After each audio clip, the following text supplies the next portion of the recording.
One match to table one, please. This is the first call.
extension.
Antalya, welcome here at the European Pool Championships 2026.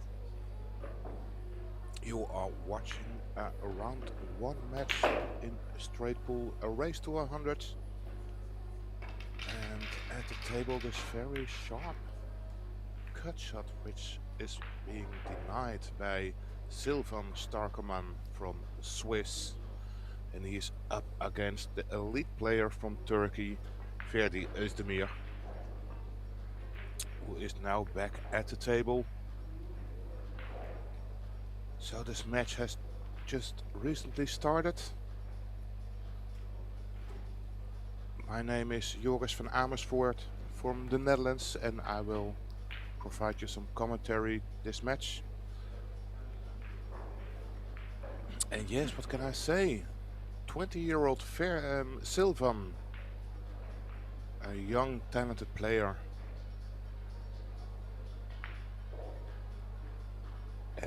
against the very experienced Ferdi, who is 47 years old and of course has some kind of a home advantage.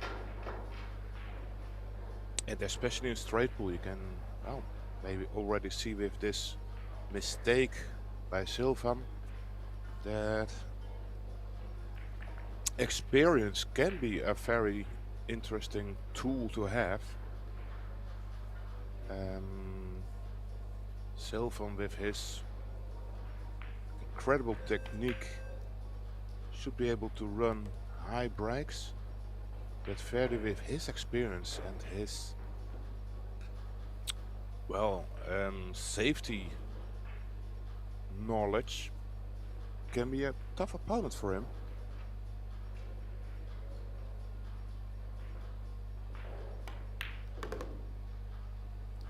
And you might also say that Ferdi is more of a rhythm wrecker, where Silvin is a really more of a rhythm player. So that is quite interesting to follow how this will develop during this match. Silvin won his leg, so the start was for Silvin, and this is maybe a little bit of a first tester for Ferdi. He is only left with this long 8-ball. It's still early morning, about 11 o'clock in the morning in Antalya. Wow, made a nice shot there.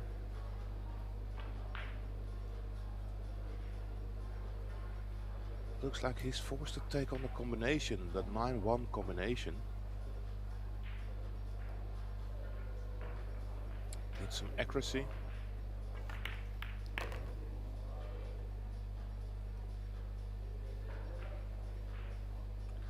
So now he's comfortably into his rack, his first attempt. It's a race to 100, so quite a long route.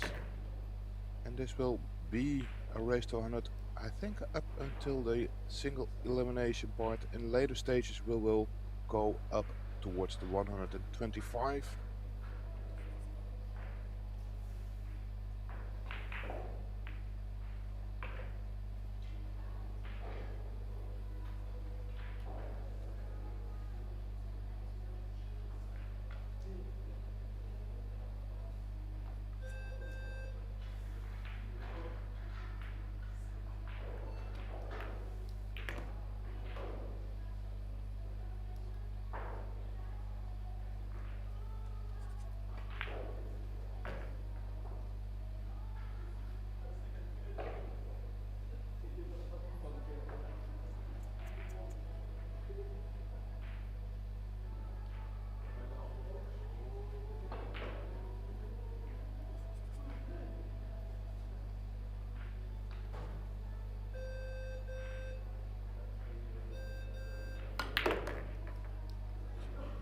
Well, where does it end? Oh, behind those two balls. Still probably the three-quart side pocket. Or there's even, oh, there's a gap towards that long 7 to the top corner. That would be more wise to take on. After that he can probably cut in the free ball, which opens up the cluster 2. I guess that shot is on. First of all, another tester. Needs to stay down on the shot.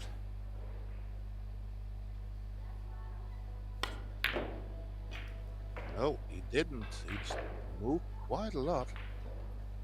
And there, the end of the break for Ferdi. The current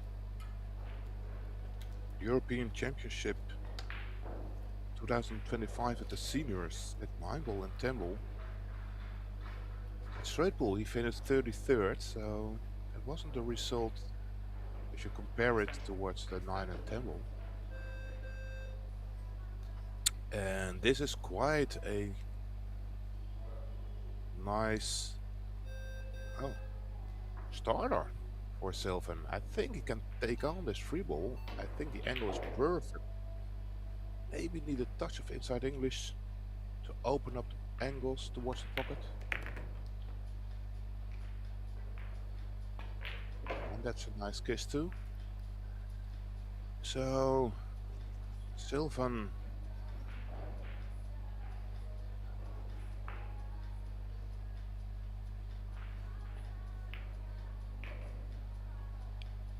who won a bronze medal at the under 23 in last year 2005, bronze medal at 9 ball, and in 2023, 2 years before, he also was competing in the under 19, reaching multiple semi-finals.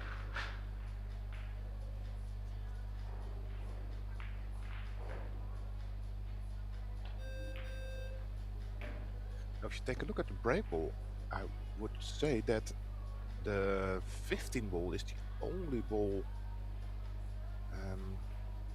who could work, but he is using it to open up the 10 and the 12. Give it a little bit of a nudge. Well, that was a risky shot.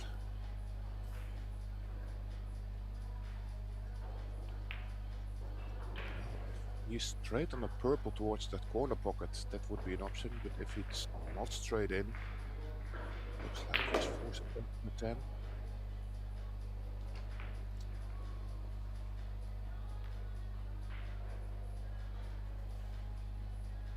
It's a real thin cut shot.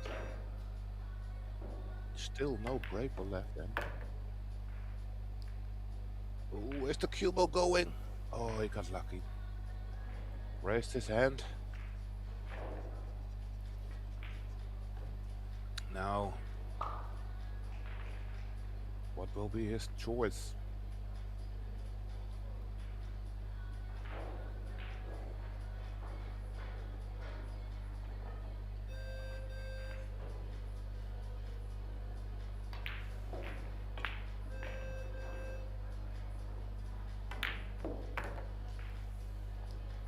Cheated a little bit, and Tubal hesitated a little bit, but it felt into the pocket, so looks like he's leaving the 12th ball as last.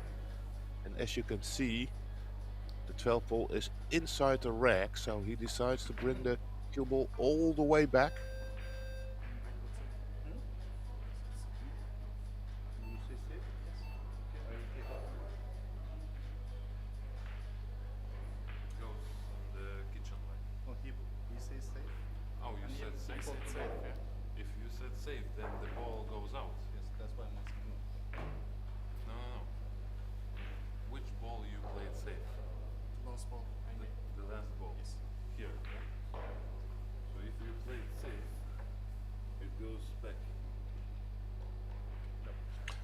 He didn't. Sorry. I now understand. He didn't call the shot. He called a safety and didn't want to take it out. So it's a nice technical play by Silvin. But I thought he would just take it on, bring the cue ball back to the 12 to go to the main spot. Oh, he overcut it by a mile.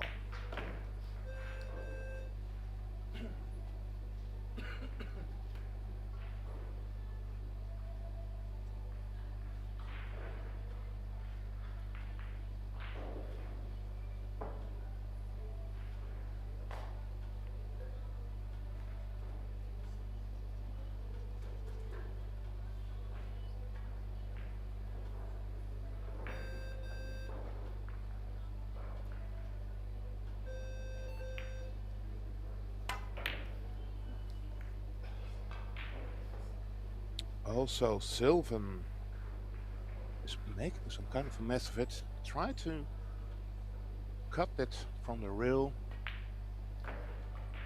Need a perfect timing on that shot, but failed to sink the 7. Now again, Ferdi, a choice. Like he can have an easy starter with that 12 ball.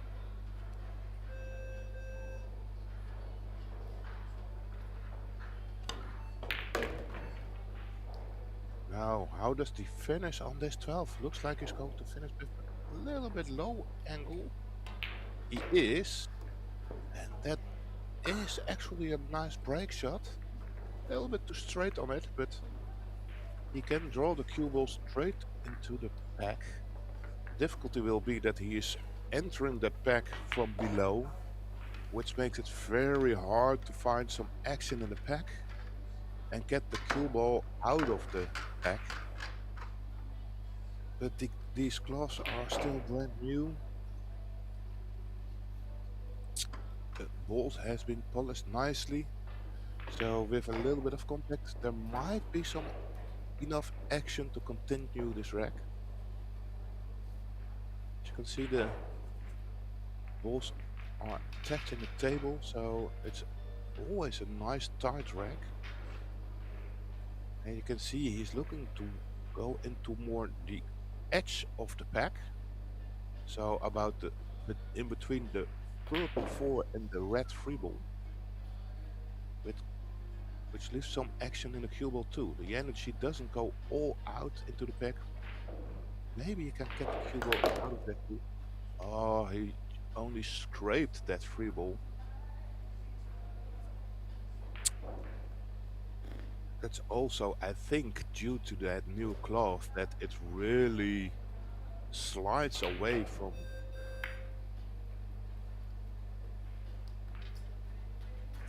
the cube, from the object ball if you stroke it. And this is a very nice safety played by Ferdi. A lot of knowledge. You can see rolling it to the top of the pack, where some object balls hit the rail and you leave not a single shot on your opponent. And if you take a look at how it's stuck to the 15, maybe it's frozen, then you can push through it. But if it's not frozen, it's going to be very hard to find some cover. So Silvin in quite some difficulty here. Might be worth to make a deliberate error here.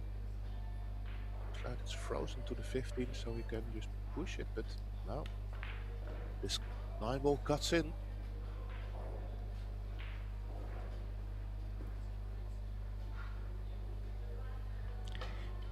Hi Joris, good morning everyone.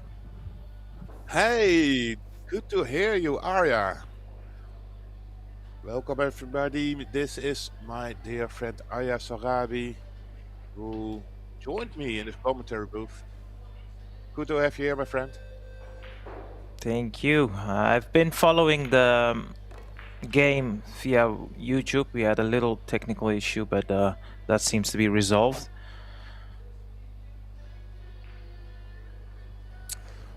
Yeah, early mornings. It's only day 1 of this European Pool Championship, and as I believe it will continue up until the March 10th. Isn't that correct, Arya? Yes, that is correct. Awesome. So yeah, European Pool Championships are now starting with straight pool, and of course will continue with 10, 8 and 9 ball. A lot of pool action. Yeah, that's the beauty of these European Championships. Even if you have a tough loss or a bad performance, which is no one is immune to that, or at least most of the time. So even if you have a bad game, there's still some time to retaliate and redeem yourself. That's, I think, the beauty of these European Championships. But with the same token, and I'm sure you will agree, it can be draining. Especially if you go deep and you just fall short, let's say quarterfinals. Now, it's almost ridiculous to say that, but if you reach 4 quarterfinals, it's not a bad campaign, but at the same time, you would feel heartbroken, really. A lot of games played, but no medals.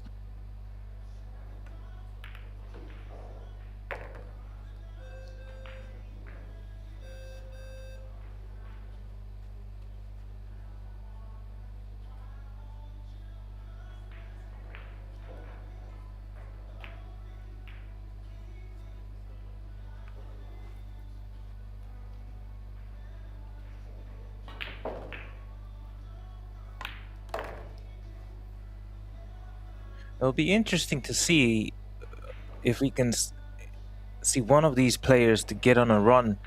I mean, as you can see, it's a race to 100. If you can start off with a 50+ series, it's a good marker. Build some momentum.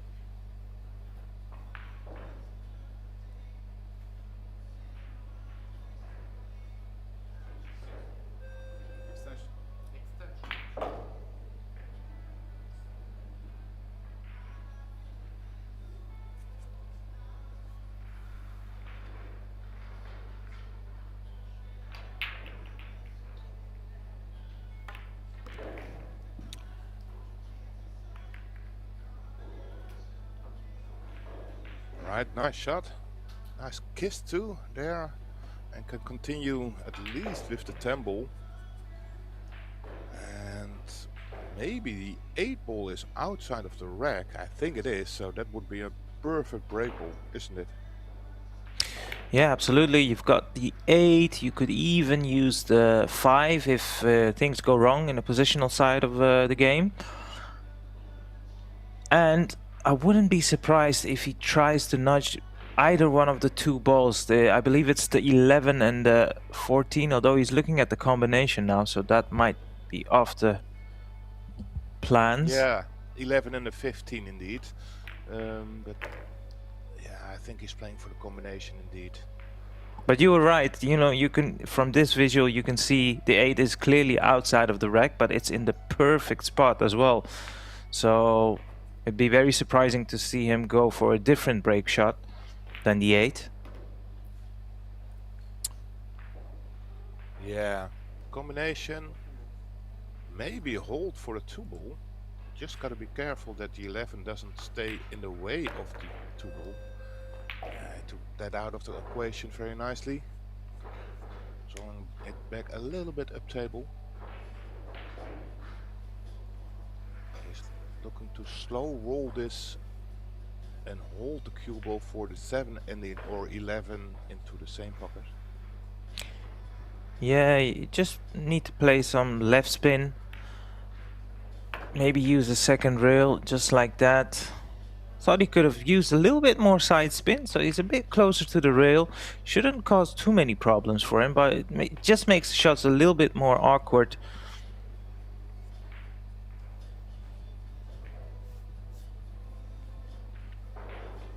Yeah, rightly so, taking a little bit more time because he needs to execute the shot to perfection. A little bit of jacked up. Nicely done. And by the looks of it, again, he can play it one rail out. Go to the center of the table, preferably at least a little bit left of the center. Yeah. That requires him to give a little touch inside English or 2 rails out.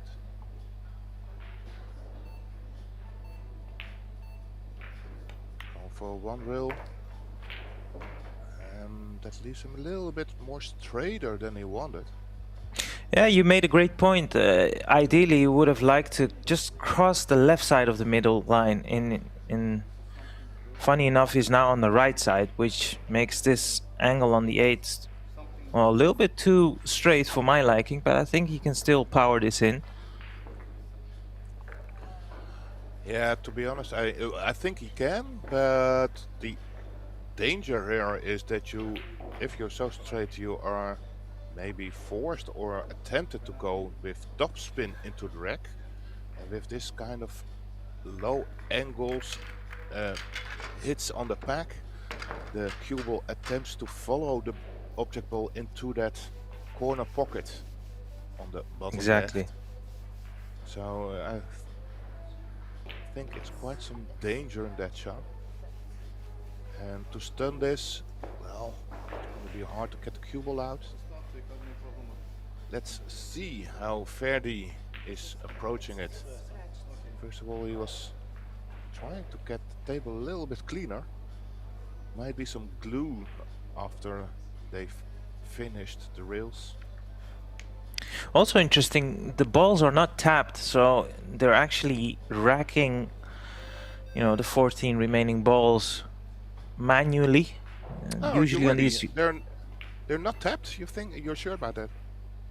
well, I mean, you use the rail. If they were tapped, you just put the balls on the spots, right? You don't have to use the rack anymore. Well, it's making it more easy with the rack, just to get all the balls in place more efficient than just by hand. At least that's what I've been seeing. And as I recall it, the tables are tapped, at least in recent years. I'll just double check, but ooh, the With cue the ball. going. Oh, just Yeah, it's a funny one, right? He just holds up his hand, but like, I mean, he definitely attacked the balls, and yeah, you could say he's a little bit fortunate or unfortunate. It's just a matter of perception, not really. unfortunate. Yeah, is this lucky or is this not unlucky? I think it's just more about sportsmanship to just raise your hand, because you know that the opponent, which, well, he plays a nice long shot, but you know the opponent is already at the edge of the seat, like, oh, it's going in, and then you know the disappointment from the opponent, where you just raise your hand. Now It's okay. I'm sorry. Stay down. Stay down. Yeah. Yeah, it's always nice to see good sportsmanship in any sport, really. Meanwhile, he pulled out a good long pot. There was a bit of pressure on that long straight 9-ball, and well, he played it in a professional manner, I should say, because it didn't force the shot, just focused on making the long pot, and now he can continue this run.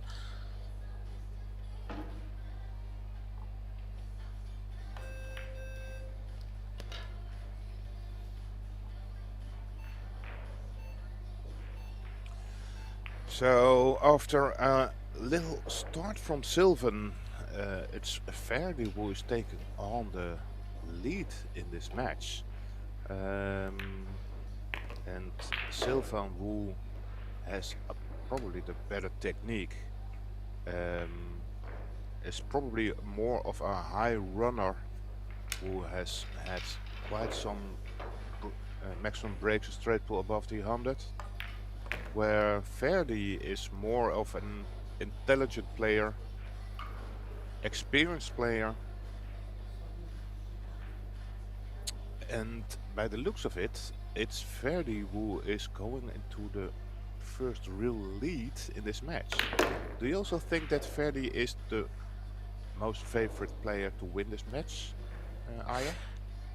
I think it's a tough one to say. Obviously, you could say, well, he's at the table and he's built a lead. So yeah, in that regard, you could make him favorite. But just on that point what you said, where you can clearly see one of the two, they have different styles, different setups. But I just think in particularly the games like rotation, straight pull, where most of the time there's a lot of balls, close to one another, you don't actually need to pull out these, huge technical shots.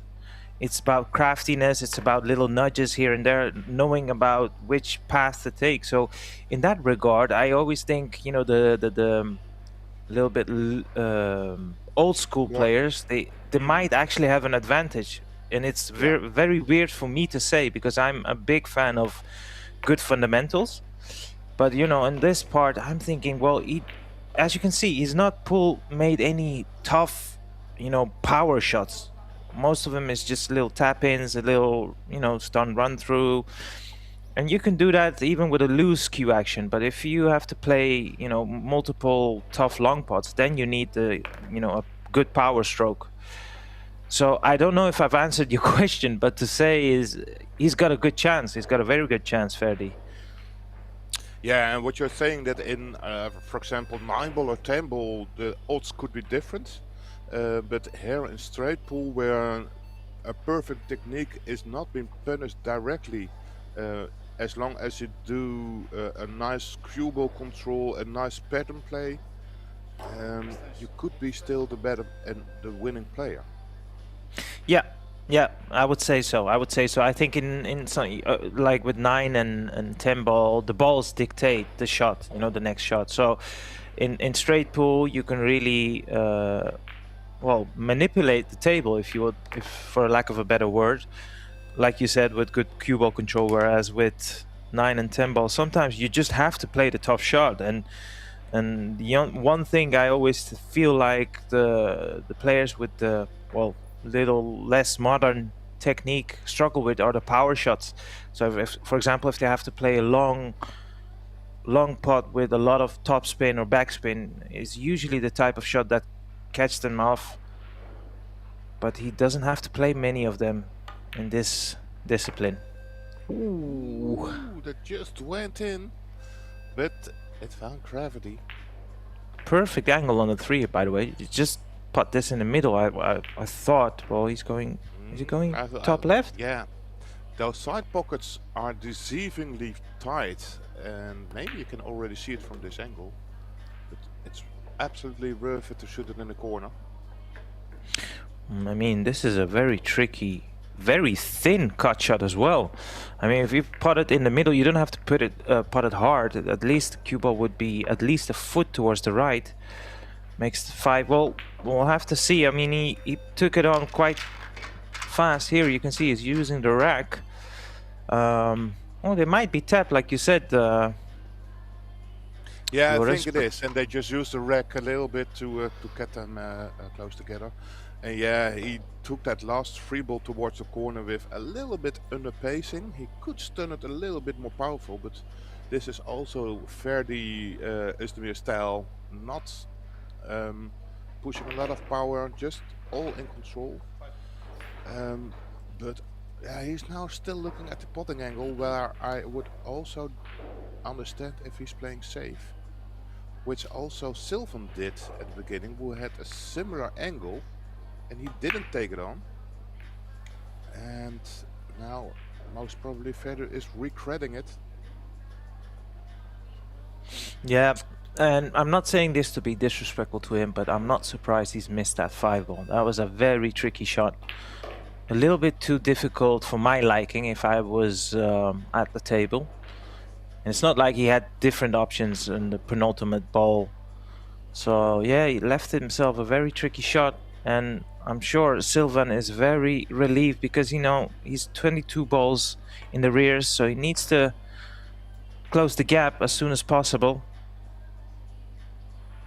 Yeah, and I have to say that this is the world around of my expectations, where they really had the exact same break shot, Silvin in the after the first rack, and now Ferdi.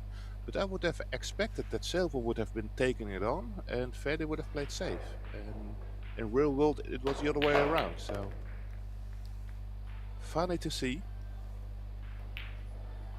And what a chance here for Silvin. And I already mentioned that Silvin is absolutely capable on making some higher runs. And of course also capable in closing this rack from 19 to 100 in one go. Yeah, that would be obviously a statement for him. Just off topic, how lucky are we, you know, like top quality stream completely for free, and now we've seen additionals. You can see the shot clock towards the left side of the table, and also every single ball potted is directly put on the score, so there's no guessing for anyone. The only thing, I suppose, if you're really interested, is to know what the series they're on. Well, Silvin came at the table with 17 balls potted, so he's currently on a run of 3 balls. So a very, very nice additionals we have on our services, don't we? Absolutely, especially the shot clock. I think it's a great addition to the stream.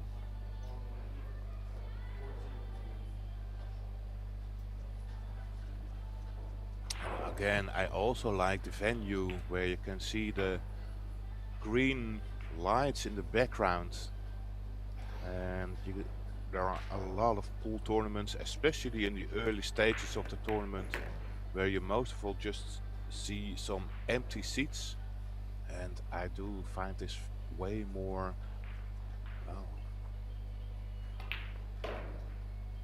decorative and friendly. It has a allure of the northern lights when you go to Iceland, you know. Yeah, Finland, yeah. But I was about to say, sorry, Joris, I was about to say, it feels like he just needs to connect the dots here, because, you know, all the balls are spread, no real problems at the table, but actually he's left himself a little bit awkward here. I mean, he's reluctant to take this 4-ball because the cue ball will always run into the 6. I could make it a little bit tricky, and well, still okay. He can cut this 6-ball in. Not quite sure if he will go into that 12-ball. If not, it will go up table. Maybe it is thin enough to just go around the back of it. No, it wasn't. So at the moment only the 11 ball is a nice break ball, and he needs to get rid of that 12 ball that he just nudged, because that's a little bit in the way, and he's got a maneuver with that ball.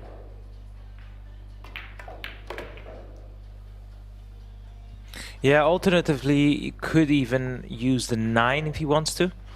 Like, he would leave himself a similar type of angle if he would go for the 9, you know, cut it in, straight into the back. But I agree fully with you. The 11 seems to be the most logical break ball.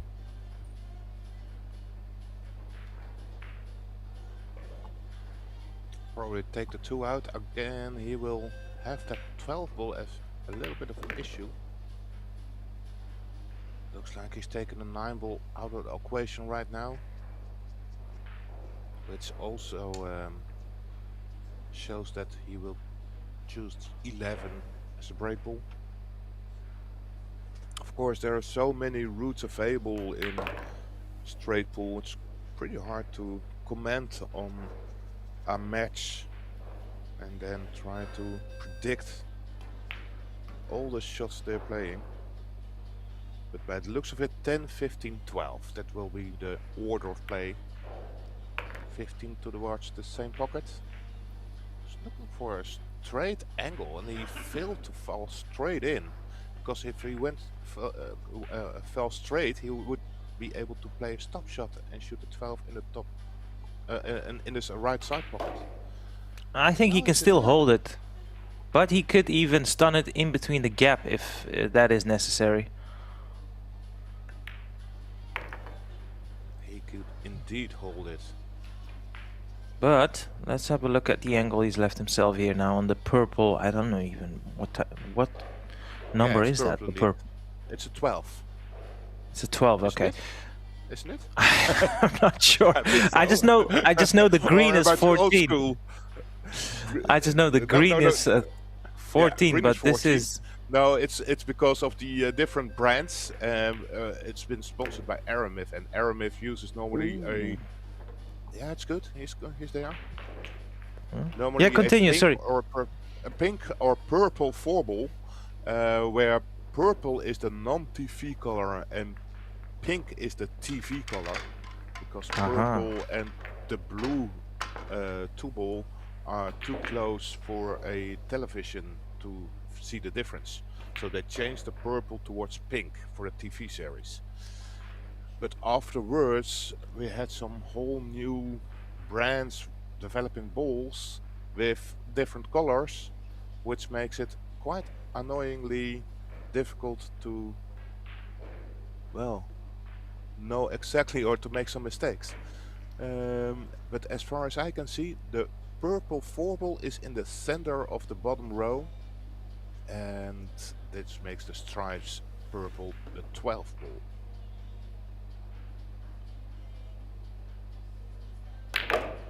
That's a nice breakdown. No, he's fine. He's fine. He's got the 6 here. Yeah. So nice spread. Also looked like the red was pretty tight because everything has had a little bit of a notch. Must say he did play with a lot of stun and not draw. He could have played a little bit of draw to draw the cue ball out. Yeah, they're pretty tricky when you know, the cue ball is so close to the object ball, and it didn't had a lot of angle to work with. So I can understand why he didn't smash it in.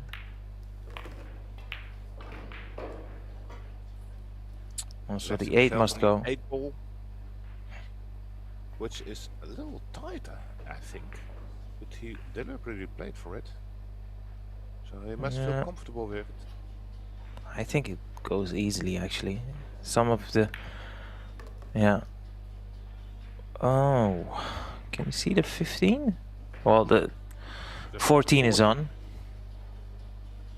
No, you can. Yeah, it makes sense if he can just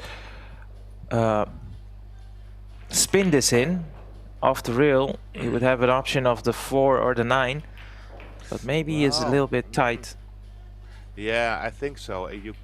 Maybe you can spin it in, but you can also fall underneath the 4-ball because you have to slow roll it. So I think this is the wisest shot to take on the 14 with a lot of body action, body movement. But at least he got there. Got the 7 to continue, and then he has the very nice route to clean up the lower balls. Probably start with the 4. He might even be able to stun the cue ball into that 1 and 12 ball, because there's not a break ball available at the moment. So Yeah, in doing so, Yeah, I'd like to hit it full on the face, the 1. Well, no, he didn't have enough angle there, because if he would have hit it from, you know, the bottom part of it, it would push the 1 towards the left. But, you know, he didn't have that angle, so that goes out of the window.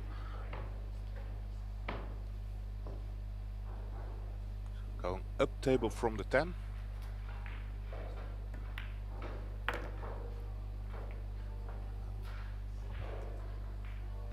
So you also teach pool lessons, you know, from the junior players. Now, if someone was new to the game and you'd have to give him some, you know, basic advice how to approach straight pool, what would be the main takeaways for you as a coach? Well, first of all, I think straight pool is one of the best tools or games to practice, especially for your focus, your momentum. So if it really starts, just try to find your focus and clean up those 14 balls with some kind of a strategy. Afterwards, I think it's very important to learn to read the racks, and best practice is clean up the balls in front of the pockets first and at the short rail underneath the pack. If you clean that up, that really helps opening up the roots of the cue ball. So that would always be my advice: clean up the balls in front of the pockets and clean up the balls at the short rail. Nice. If you get further in the rack, or if you get more experienced, of course, you will connect the dots in the end of the rack. So of course the 3 ball is going to be the break ball, and you really have to get your second last ball and third last ball connected, where you can always find that sweet spot with the cue ball for your breaking ball. Now, looks of it, he's taking on the 9 ball and the 15, and from the 15 to that sweet spot as the break ball is actually not the correct route, because there could go a lot of things wrong here, because he's now have to draw the cue ball all the way towards the side pocket he's standing at. That would be ideal. Yeah, it seems to be to go around the back of the 3, so that would be from where he is cueing, the left side. I would stay above, just the same route as the cue ball is, the cue is. But as you can see, he fell a little short, and that's most probably all because of the route of his cue ball in the last couple of balls.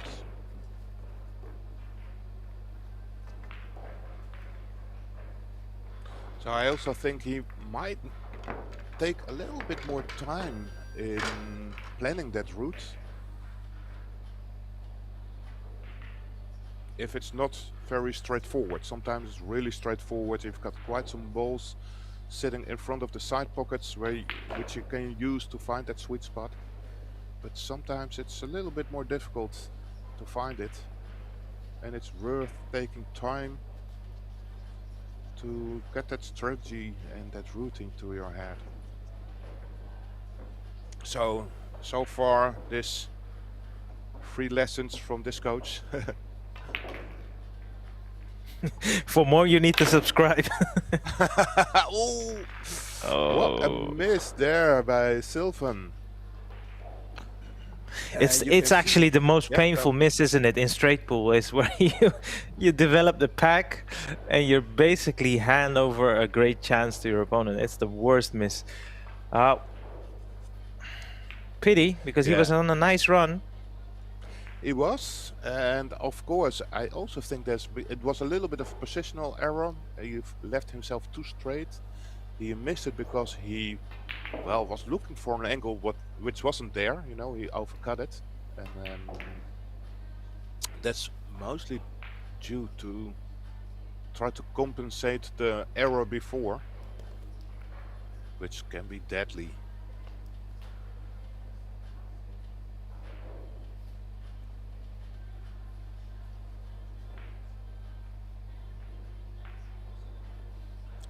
I mean, this has the looks of a match that could swing both ways very, completely towards the end. So you might be looking at a potential score line 100 to 92 or something.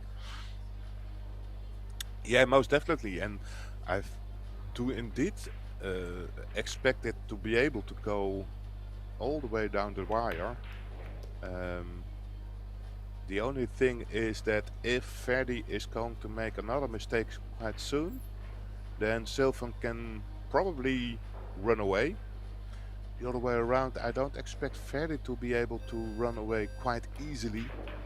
So I think or Silvin is gonna run, or it's gonna be a very close match. And the other thing is that, of course, Ferdi Özdemir has the home advantage, and most probably all the crowd will be cheering for him. He has been representing Turkey at the World Championships teams.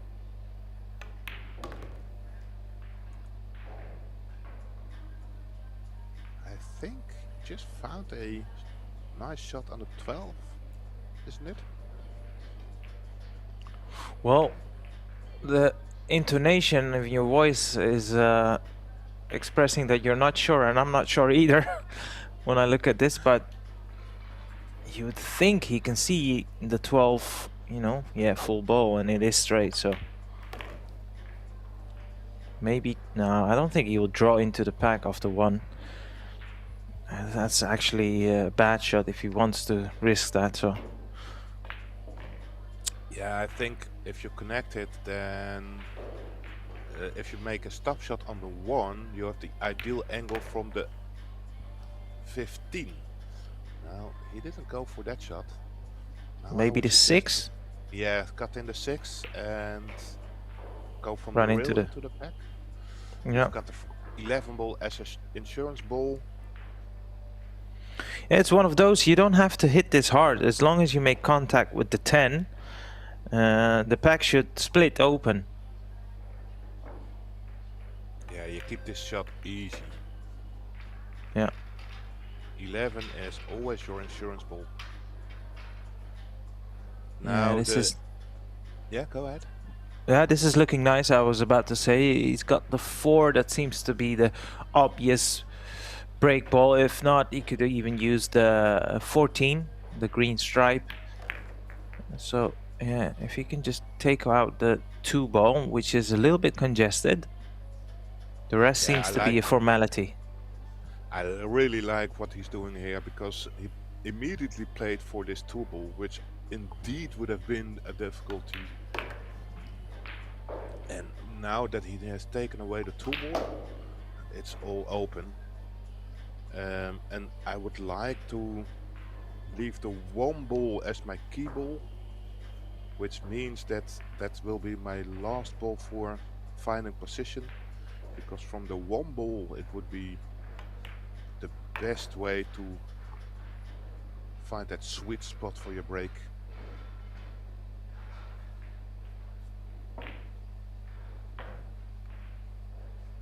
So for you as a player, if you're at the table, how do you realize you've got into the zone in terms of focus wise?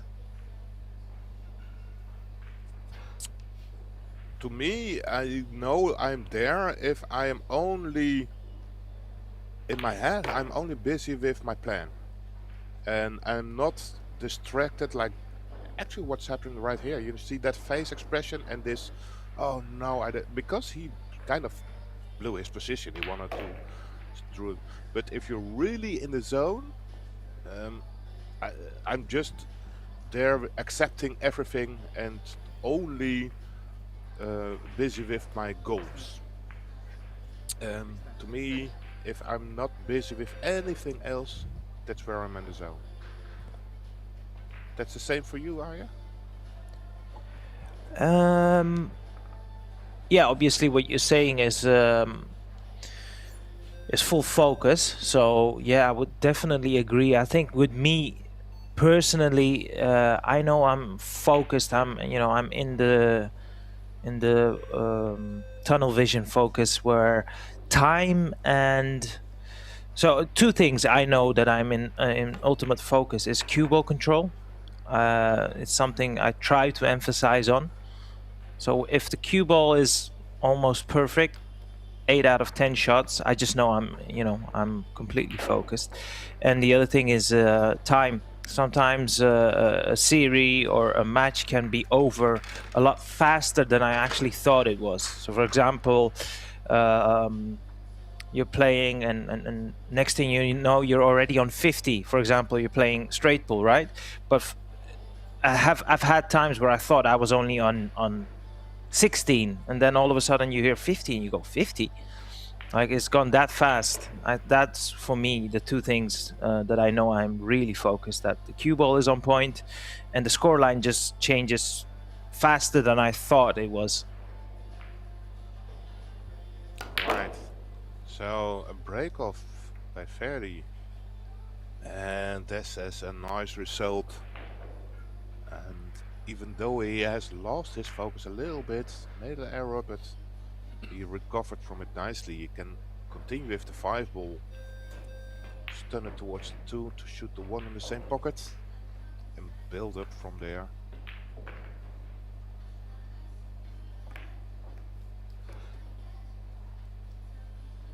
So I would always take the 1 ball away here, or of course first the 2 then the 1. That's very nicely, but that 1 ball is kind of in the way for your cue ball to work. So I rather am rid of this 1 ball than leaving it there. It's okay, it's okay. Can now take that. What is that? I think it's the 13. Orange ball into the bottom left. Top spin it into the 11. And even use the 7, the brown 7, as a stopper for the cue ball. So can keep it a little bit easy. Perfect.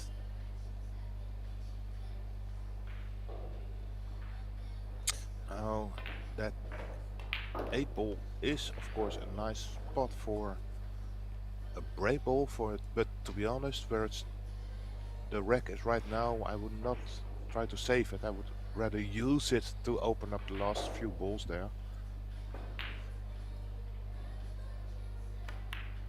Yeah, it feels like he's probably 1 or 2 nudges away from making this a formality.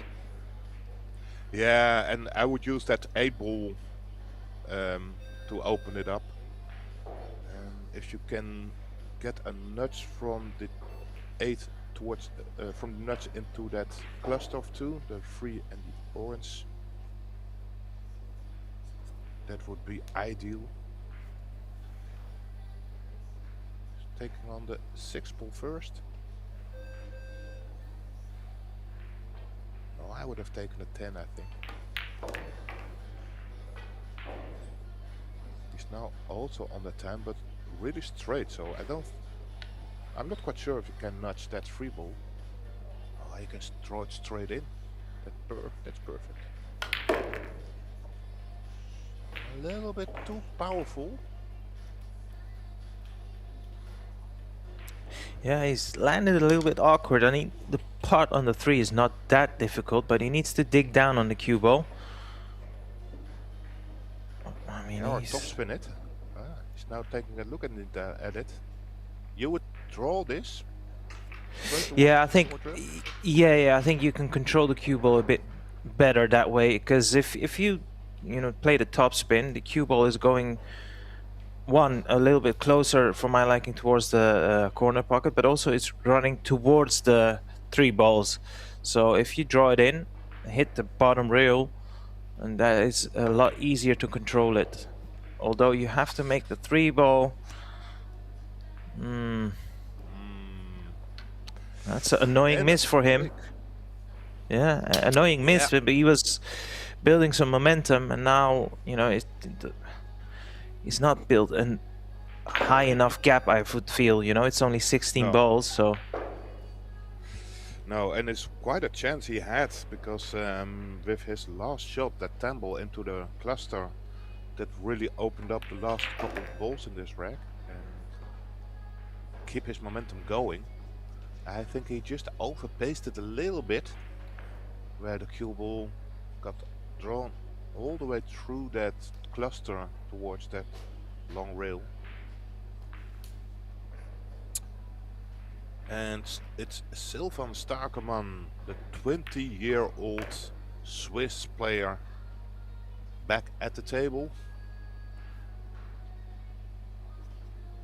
About a rack down. Has to take on this free ball. Needs some cute cueing. I don't think he will play this firmly. No. Yeah. Especially on these claws, it's sliding a little bit away. Especially if you play this with a lot of bottom right, then you got a little bit of a deflection, which makes this ball miss. Yeah, that was definitely an unforced error, and it remains to be seen how costly that miss is going to be for Silvan. Let his opponent off the hook. You also think, yeah, that ooh, that was close to, but that's also due to the fact that Ferdi has had some table time and kept Silvan in his seat for, like, what was it, 15 minutes? Yeah, but I think, like you said, you went into a little bit of the technical side of the shot. I just think he made a error in his decision making. He could have played that in a different manner, and I'm sure then he would have made sure of the pot. But yeah, sometimes out there in the arena, it's not as easy as it might sound to keep on making the right decisions. That's one of the things in pool, in cue sports in general, is if you can, and I think that goes back to what we, the topic we were talking about, is focus is also, keeping things simple, and consistently choosing the right shot, and of course you need to execute it as well. And sometimes if you pick the wrong shot and you do miss one or two, and that just completely takes you out of the rhythm. Yeah, and this is what I said before. In the meantime, we are into a timeout, so we have some more time to just have a little chat about this, where we can, by the way, see a nice overview of the other matches in the arena.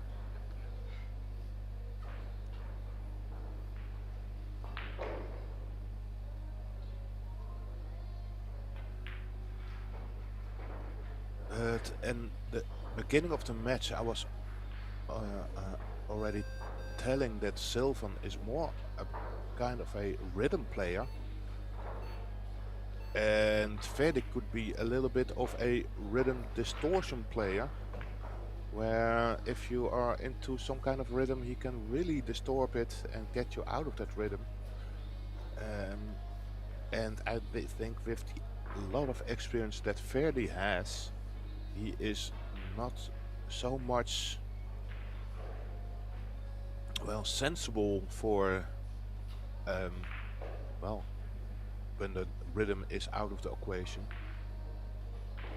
So I do also feel indeed that because Silvin has lost his momentum, his table time, this really is one of the reasons of maybe the wrong choice or bad cueing.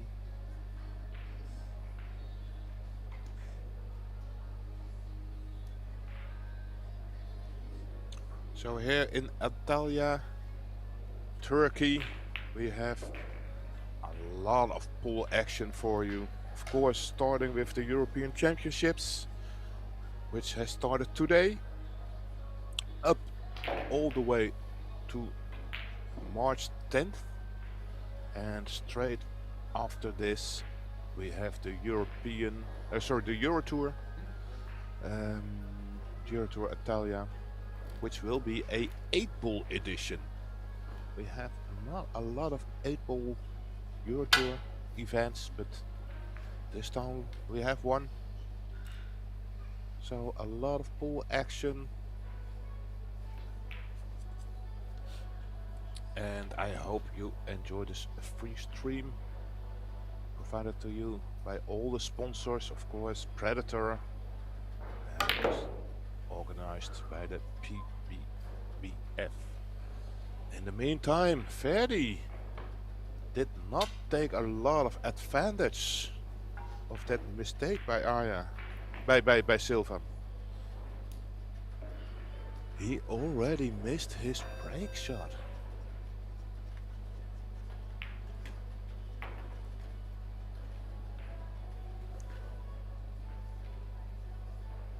Wow, that's a let off. And another great opportunity here for Silvin Starkeman, because he is only down 17 points. Now take a look if he can reach that 7. If he could have reached it, he would go into the pack nicely, and he could also done that quite slow because of the free ball is an insurance ball. Looks of it, he can't reach it. He's taken another look. Yeah, I think if he can reach it, this is the right shot to go for. Tip of left side English to avoid that free ball.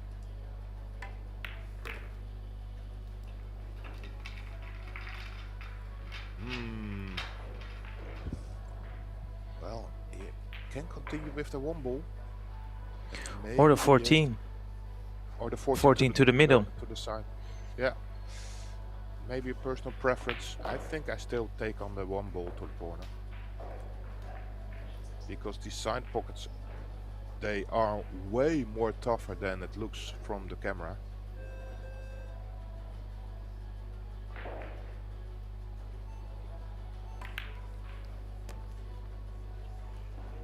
Nicely done. And fortunately for him, the 5 ball is into a place to continue. And I think he's kind of forced to take that one on.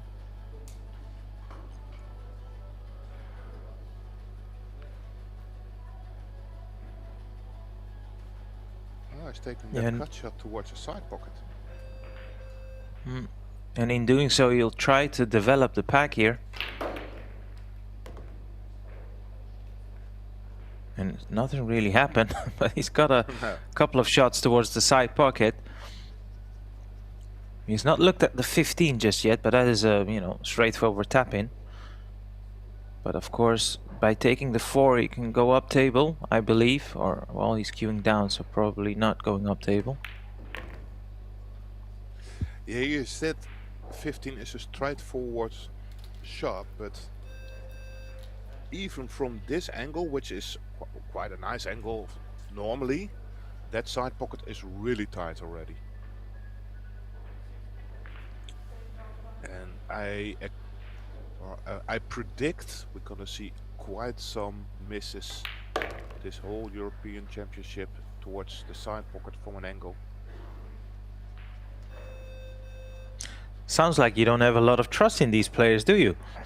No, I have a lot of trust in these players, but I do have seen that they overestimate themselves in these very strict pockets, because if you hit the end jaw of the first jaw, if you hit any jaw, it will spit it out. Or even if you hit it inside with a little bit of more pace, it also spits it out. So it's gonna be tricky even from this angle. If you shoot that 15 towards the side pocket, if you hit a jaw, it spits it out.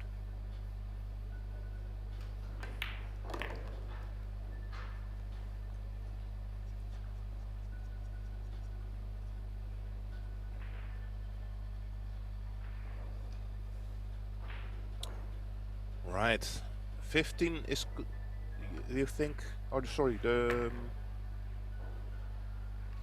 yeah, the 15 is going to be the break ball, I think. Yeah, likely to be the 15. Worst case, he could even use the what's that? Is that the blue stripe? Is that the 10 ball? Yeah, that's the 10 ball.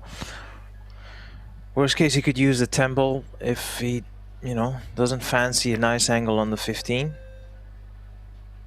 Well, I think he's gonna take away the 10 ball right here, right now. So, like you said, highly likely going to be the 15 ball.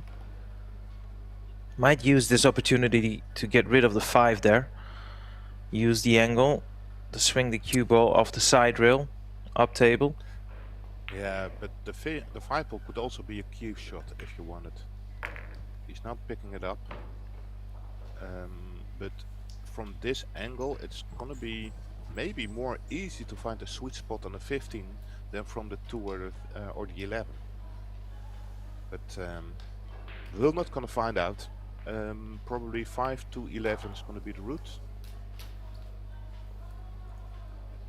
Roll this in.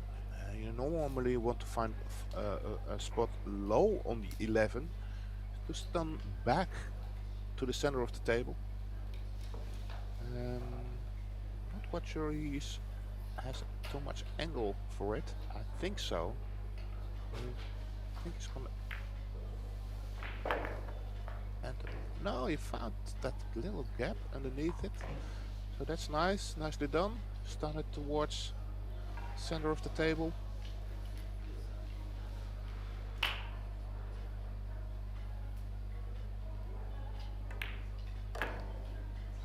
Oh, he gave it too much draw. Now left himself straight shot on the 15.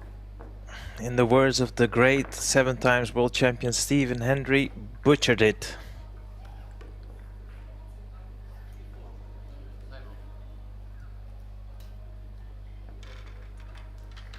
Yeah, I do know that the balls are pretty clean. The cloth is brand new, so yeah, you can put a little bit too much draw on it and it flies back.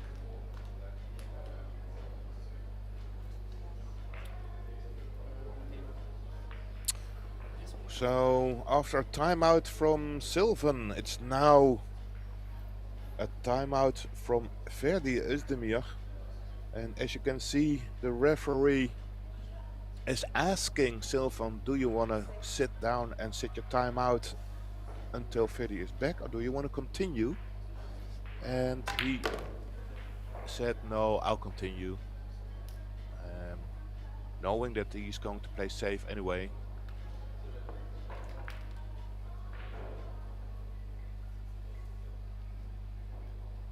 So, referee is racking all the 15 balls.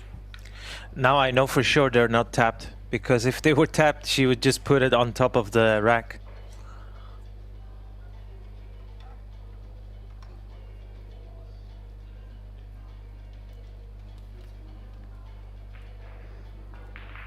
a small detail as well, and he played the safety. I'm sure it was part of his plan. Ideally, would have liked his cue ball absolutely glued on the top rail. Yeah, you kind of saw some frustration in that safety shot, where of course he had to find a nice angle on his last ball and threw it towards a straight.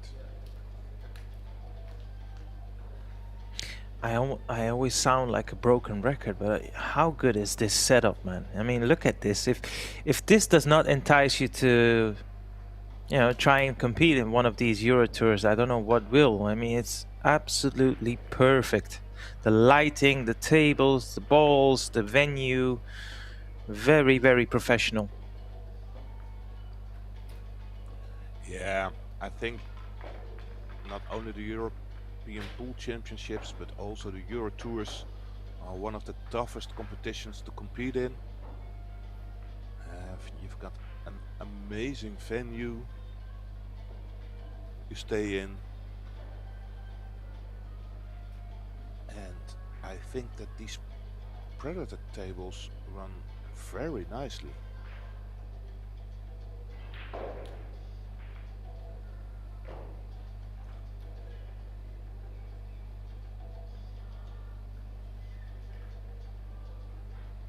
So, as said, we are into a little timeout. It's the second timeout of this match, now done by Ferdi Özdemir, of course, the Turkish player. In the meantime, I have checked about the tap tables, and indeed you're correct, Aya. The tables are not tapped, they are being racked, hands racked. And we are still in the round 1 of this straight pool event. We are playing a race to 100. The winner will promote towards the winner qualification, and the loser will promote towards the loser qualification. And after that we are into the last 64 already, which will be a single elimination. So it's only a short while that we are going for a double elimination rounds. And to be honest, how sadly it is, but in about an hour we will start the only round 1 loser round. It will go between Saba Kundaze and Murat Fatajev. And by the looks of it, it looks like Saba has forfeited. So that means that it's not like one player who has come here and, well, tried as hard as he could, still lost as the only player, which is a good thing. So tonight, 9 o'clock, 9 o'clock Turkish time, that is, we will start the single elimination rounds, the last 64. And in the meantime we are back in this match. Ferdi is back from his timeout. Of course he made a intentional foul. He rolled in from the back into the pack. So it's a -1. And it's Silvin to decide what to do here. Going to use the 14, get the cue ball back to the rail. A little bit too much of a side, and I think Ferdi will take on this one ball to the corner. Yeah, in all honesty, that's a poor shot, Joris, by my account, because, you know, this one, even the purple ball is makeable, so it's a poor shot. That cue ball should have been glued on the first diamond, just apart from the top right corner pocket. Now he's left his opponent with a very makeable shot. but I think it's only going to be the one pot at the ball. He snookered himself on the purple 12, so I'll have to play safe now.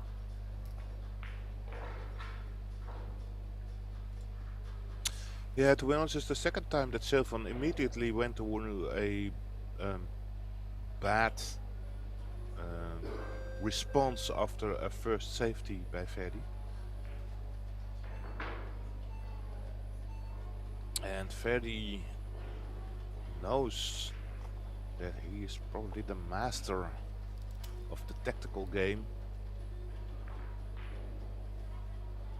Makes one deliberate fall. Looks like Silvin's going to do the same. But he will be the first one to have a look in how Ferdi is going to solve this, because you can't make 3 falls in a row. Well, you can, but you will lose a rack. So Ferdi kind of forced.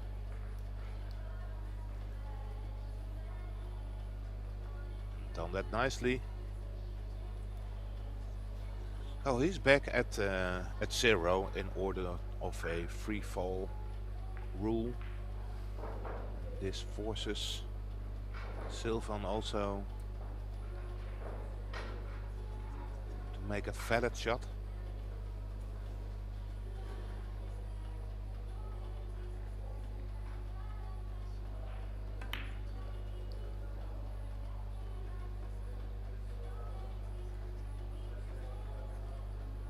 What's one rule change you would like to see in for example, straight pool?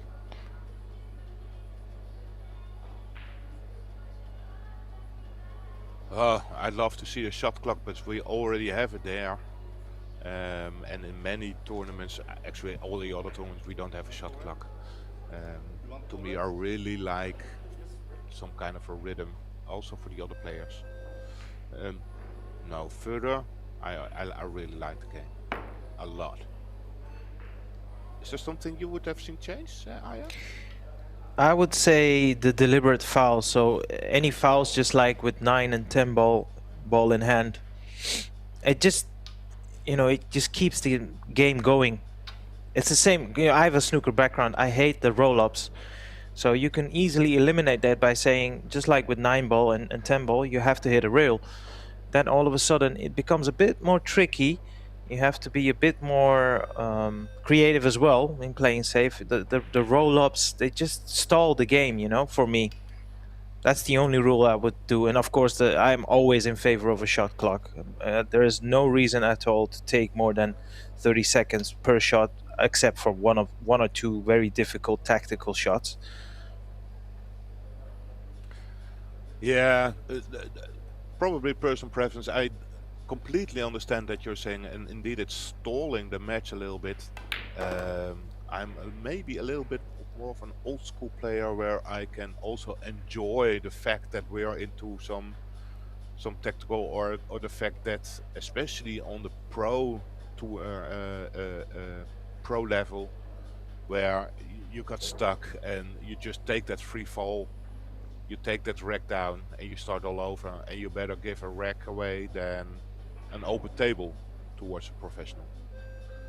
So yeah, I do also like that aspect a little bit, but maybe I'm a little bit of an older guy. No, I look, I see your point of view, like, and I have to emphasize on one thing. I do actually enjoy the tactical exchange. I just feel like these roll-ups and stuff, it does nothing for the game. That's what I mean. So for example, when you have a tactical exchange in 9 ball or 10 ball, every shot there's so much pressure on, because you're trying to hook your player, but you need to take a little bit more creative route rather than just roll it up, because that's just way too easy. That's the only thing I'm saying. So I'm fully with you on that. I actually, more often than not, enjoy the tactical exchange, because you can just sense the tension. Yeah, absolutely.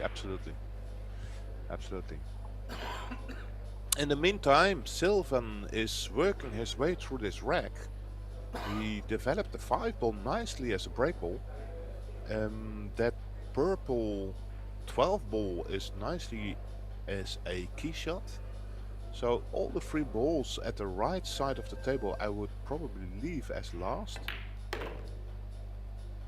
And focus on getting the 5 balls here away first.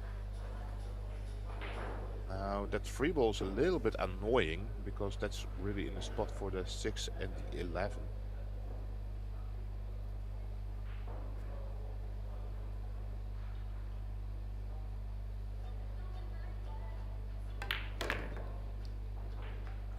All the first round matches in the men's straight pool division have been completed except for 3, and one of them, as you can see, is live here on our featured stream tables.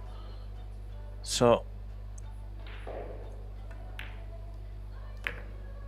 we'll just have to wait to find out how the draw will unfold. Yeah, and I think the winner of this match is going heads up against Nodar Bakradze.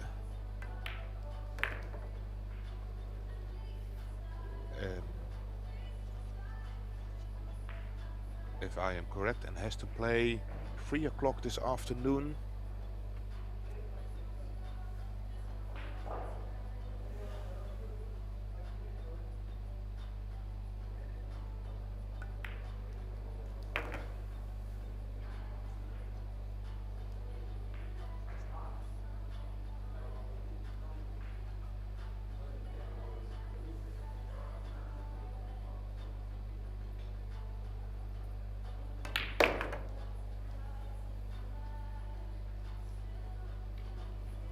If my memory serves me right, Joris, didn't you participate in the latest European Championship Seniors that was in the Netherlands?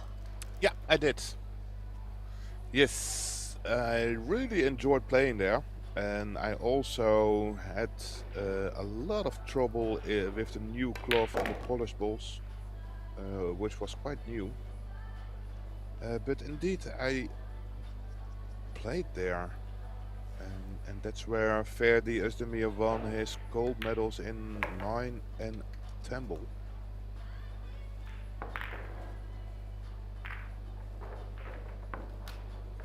Yeah, I believe not so long ago they've got 2 separate divisions, right? It's the 45 plus and the 55 plus. Yeah, that's correct. Well, that's been more so the case.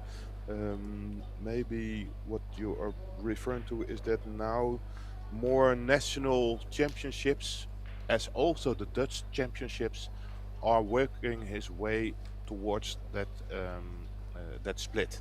So we also now have the 45 plus Dutch championships and the 55 plus Dutch championships. And to put it out there, you are nowhere near close to participate in the 55 plus, right? Fortunately, I have a couple of years to go before I enter that, but I'm already a few years into that 45 plus. And you're still a long way to go to get there, isn't it, Arya? Yeah, it is. Although now you've been a dad, maybe it feels like you're getting older quite soon. Oh no, quite the contrary. It's a bliss. I'm sure many parents, if they are watching, can agree on that. Look, nothing in life comes without a challenge, but it's one that I look forward to each and every day. Meanwhile, I mean, Silvan, talking about challenges, he's only 27 pots away to clinch this match.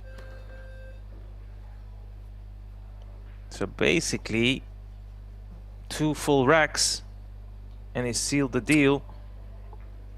Yeah, and I'm looking at that 415, which looks a lot like a combination towards the bottom right corner.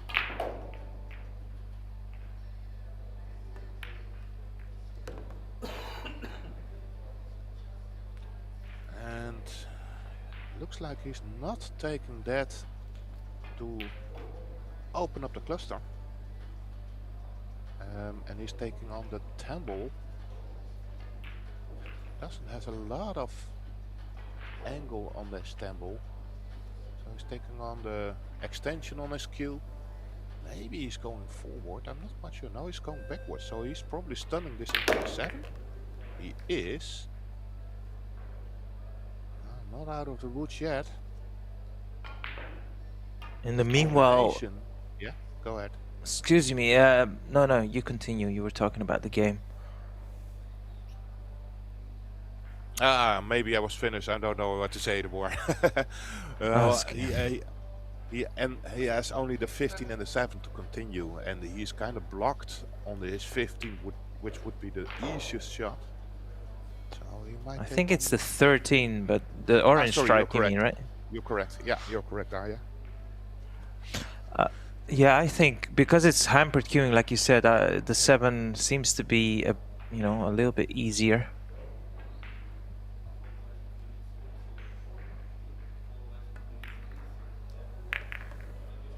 Yeah, nicely controlled. I was about to say, in the background you could see, I spotted Tobias Bongers. So in the meantime, players have been appointed to, the tables in the same discipline, of course, the men's straight pool. But they will start the matches in a little less than half an hour. It's 1 o'clock local time in Turkey. And what a match we will have there on table 1. As said, indeed, you can see in the background Tobias Bongers getting ready for his match against Roban Hibler. So that's maybe the first monster match we will have here in the tournament.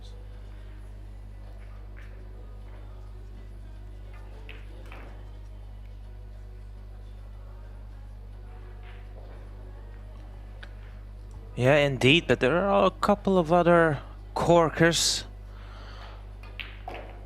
to unfold as well.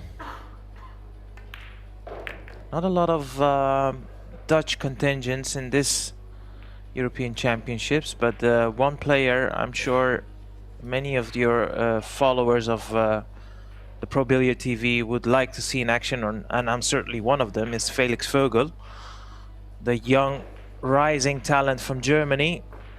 He'll play on table 3. That is also featured in one of our live and free streams. He's playing his countryman Erik Mattern, all German affair.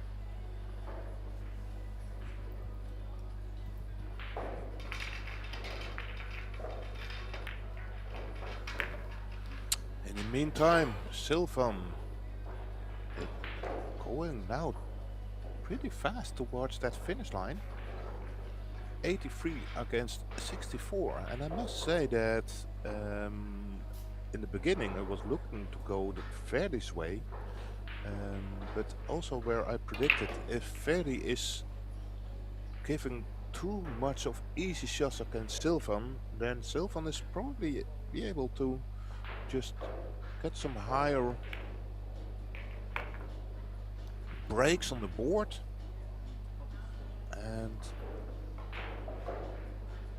run away, and this is a match winning opportunity. Probably go 3 rails out now.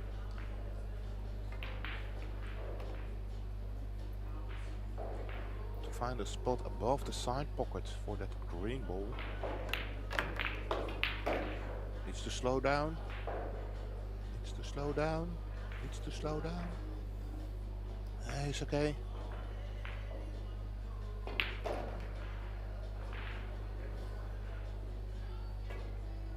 Well, at least I think, but I'm not quite sure what pocket he's playing for as a break shot. Could have been that he was playing for the side pocket. I think he was, but he overran the cue ball. It needed to be straight on this ball. And, well, this is a very tough shot to get a lot of power in the cue ball. 86, so I'll have to put 14 balls to get over the line. But first and foremost, can he develop the pack and leave himself a shot after this breaking ball?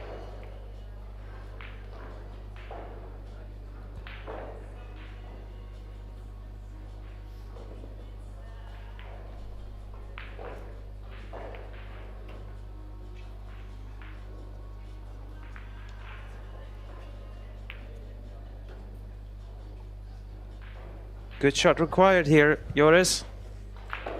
Yes, most definitely. From the rail into the pack. And he did. Nicely done. You could see that curve on that cue ball. Yeah. Still a tricky pot here on the 11. It's not a formality just yet. And also position. I mean, yeah, he's looking to try and develop the pack. Oh, can he see the 5? No, I don't think he can. There are two options. Or go into the pack, or just miss it and find position on the 4 ball. He went into it, and this was a very dangerous choice, because if you hit it too full, you will not get out of it. Likely Now, to see the... no. I was about to say maybe to see the ref at the table, but this is most definitely going to be a foul if he's trying to put the 9 ball here. Isn't it frozen? If it's frozen, you could easily go forward. And if it's frozen with a lot of left side, you could spin this in. Oh, what is he trying? Because yeah, if it's frozen, you can go through the shot. It's of course a double hit, but in pool it's allowed, and you can push that 9 ball more to the side. With the drag, you can open up the pocket. No, he failed to do it. He did a nice demonstration that the side pockets are very tough pockets. I have honestly no idea what he was trying to play there. I have no idea. If he could play this with more inside English, so more left side English, I know you could drag this shot in. It's there. This almost feels like a last call for Ferdi Özdemir. I suppose, you know, his first goal is to make the scoreline a little bit closer than it is right now. And the moment he will reach the 80 points mark, I think then all of a sudden it becomes a reality that he could still run away with this match. But you can't afford any unforced errors right now, you would have thought. Right, Joris? Absolutely right, indeed. This is a must-run rack. And after this rack, he is getting closer to that 80 scoreline. I think indeed he needs a little bit more. So after this rack, he has to make the break ball too. But it really looked like his last straw in order to get a foot in this match. I would suggest to get the cue ball a little bit back for the 5 ball.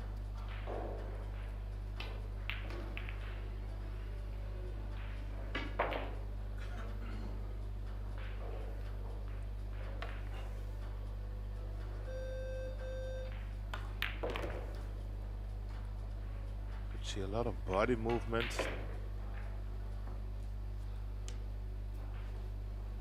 Maybe also because he knows it has to be done right now. No more mistakes allowed.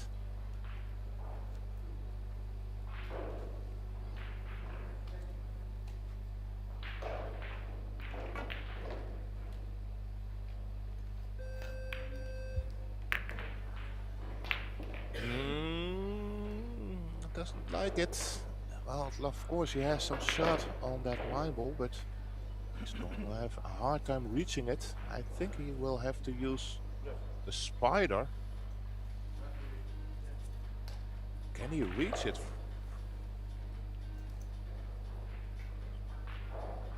A little bit shaky.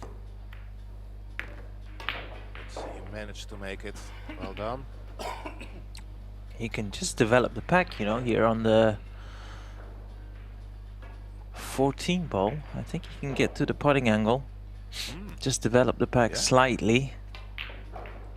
But that being said, might have to play this a little bit firmer than he would have preferred, because you know the cut on the 10 ball doesn't seem all too inviting. So much so he's opted against it actually. Yeah, it's going to be a hard time to get out of there after contact. But it's getting a little bit more difficult and more difficult, I think. Yes, indeed. The 10 ball is still a shot to continue with, but how from there? The only option I see is the 7. So he has to go all the way back to the center of the table with a nice angle on the 7 to open up the cluster. Well, he found that great spot on the 7 and can now topspin it into the 8 ball. And it's not a guarantee, I think, not for me at least, to have a shot after contact. No, absolutely. I was about to say two things you need to focus. Make sure you pot the 7 and play it with the right pace. And I think he's done both of that. And all things considered, this is a pretty decent outcome. Still remains to be seen what's the obvious break ball though. Yeah, also. And I'm not quite sure if it's not better to take on the combination 8-12. Because you could see that that's pretty on. Yeah, to be honest, he had to calculate that little kiss on the 14 too, which makes him lost his eye of the pot.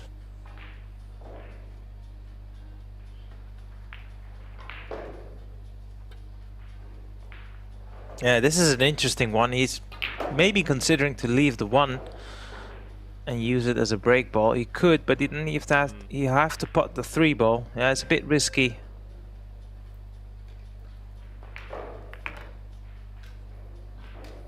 Oh, did the nudge? I think it just is there. That was a very risky shot from Silvin.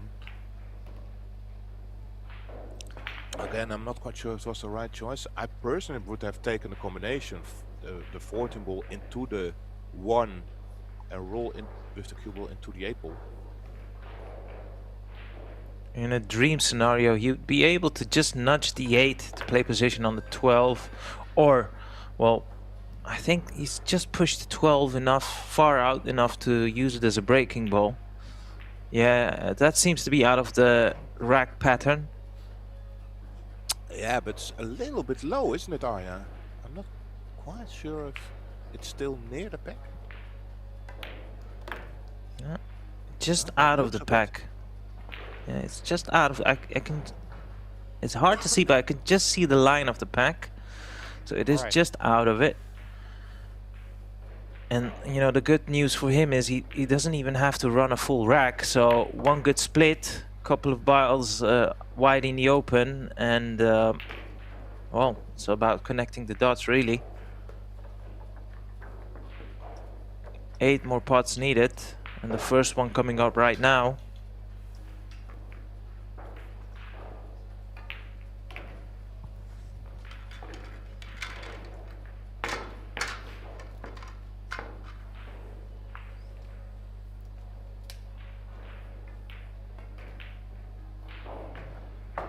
As we are approaching the end part of this game, how would you sum up this match? Well, to be honest, as a little bit as expected and as hoped, where you could see the difference in styles, where Silvin as a 20-year-old youth player, more technical, and of course the very experienced player of who is Ferdi,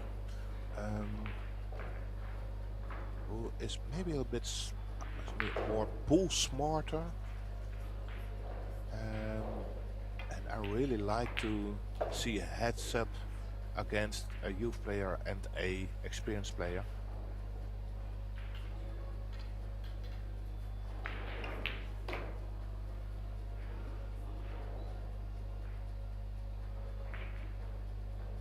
Notching the 4 ball. He did. How's his luck? I think it's there. And I'm looking at a cut on the 8 ball, which is a very nice option.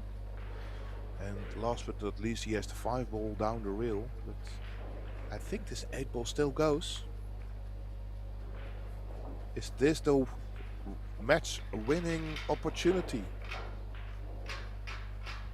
Yeah, most definitely. If he makes this 8, he's gonna even develop more balls.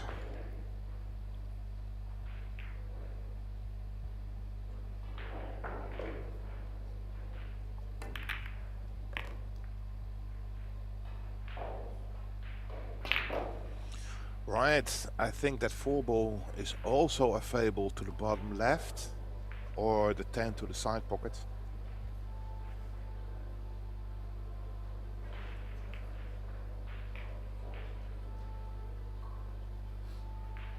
I don't think the 4 cuts past the Oh no, 12 you ball. think the 14 ball. So he's Yeah. taking on the 10 to the side. No, yeah, he is. You've that's mentioned it. You've mentioned it. Look, I'm amazed. Really, I'm believe amazed. me, Look. these side pockets are extremely tough, and he missed it by a mile eventually. Because even if you hit it thinner and you still hit the jaw, it will still spit out. These side pockets are really unforgiving. Wait till you see someone like a Felix Vogel or something. He'll prove me right. Of course, but I'm just saying. Of course, you can still make it. It's not like impossible to make him.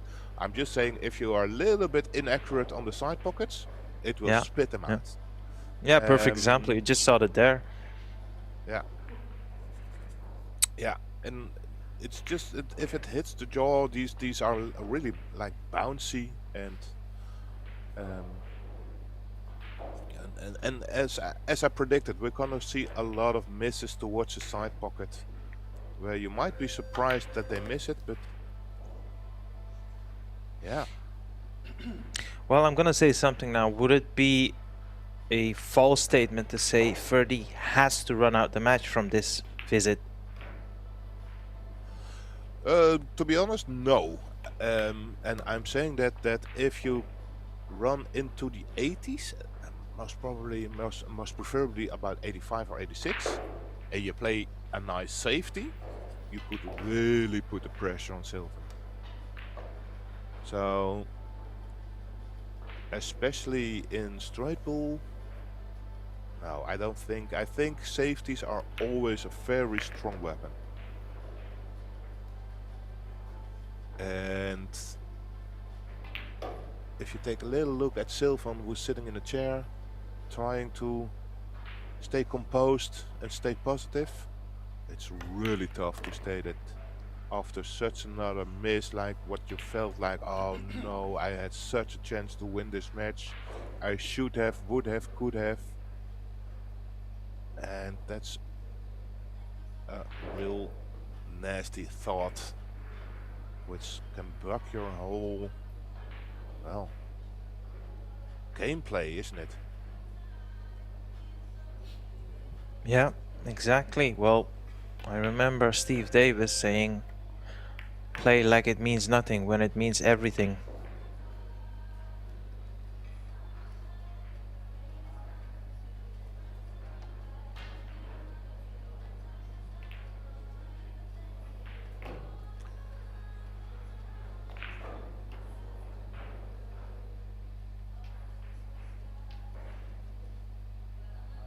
So at least it's very required to put 2 more balls, because then Silvin needs at least a break ball.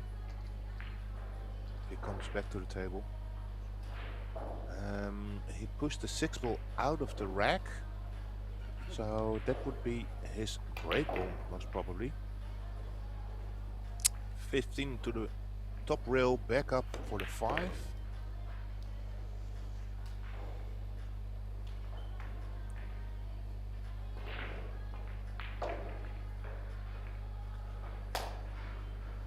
Yeah, just stun this in. I mean, if if the cue ball runs into the 7, it's fine. If it just goes past it, if you don't hammer it in, you're still center of table. You've got the 6 ball there.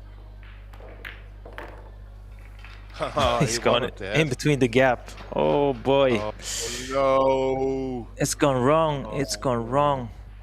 Well, I should have said, when I said if you miss the 7, I meant the top side of it. You know, it's not in in the gap. To be honest, this is the worst outcome possible for him. Now there's a safety. Yeah. There is a safety option. Just thin it, roll the 6 toward the 4, and get the cue ball all the way to the top. Like that. Need a little bit more. Yeah, that's nicely. So now you only leave a combination, which is off, or a thin or the shot 6. on the 6. Yeah, I think I would take the combination here. I would definitely attack. That's one thing I would guarantee you. Yeah, you take one of them at least. Yeah, I'm not the best at combinations, so I would probably try and cut the 6 in. Yeah, if you calculate this right, you now need to be very accurate, because the 7 and the 11 are close enough to each other, which I think makes it very easy. Most important is that you don't have to play this with side English, because that's really gonna mess up your route. But I play this slow. I give the 11 all the chances to drop. Yeah, just like that. I think if he played it a little firmer, it would have stayed out. Needs to make a decision here. I mean, he doesn't have to run into the 4, but there's an argument to say it's the easier route.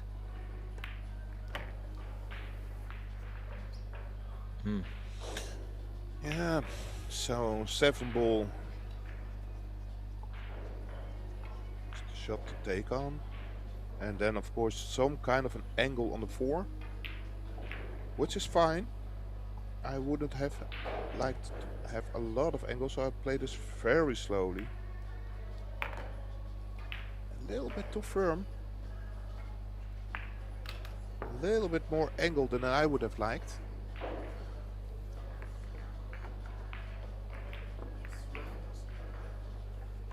I think the cue ball is just on the line of the rack, is it? Yeah. Oh, even like that. Oh no. So it really got too far. Oh, let's see.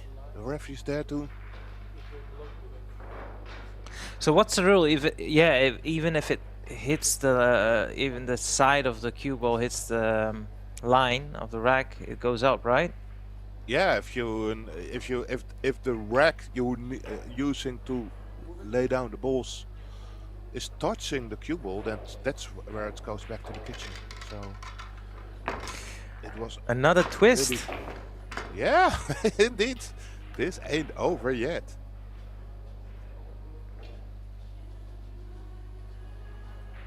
Now I know our own Yesatehu, he'd be able to cut this in on the snooker table, but it's not the right shot to go for. And Yesatehu is not attending here.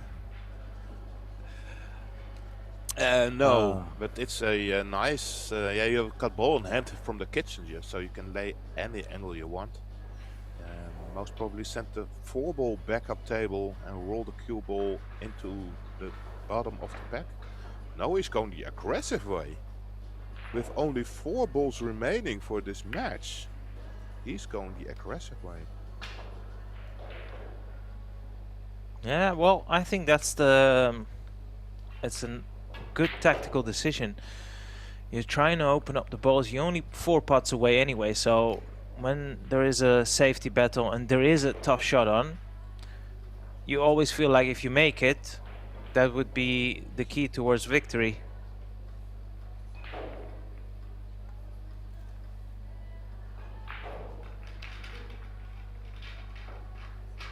Right.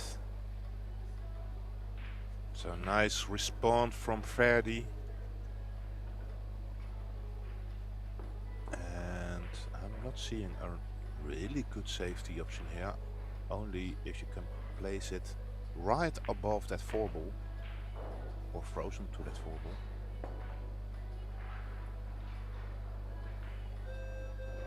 So you go for intentional fall, meaning he no longer needs 4 but 5 balls. That's 20% more.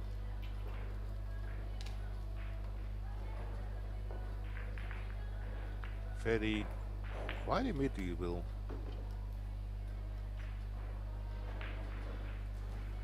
return the call. And to be honest, this is all in favor of Ferdi, because the longer this will go on, the more balls Silvin needs, and he's getting further and further away from that finish line. So now forced to give away the 5 ball.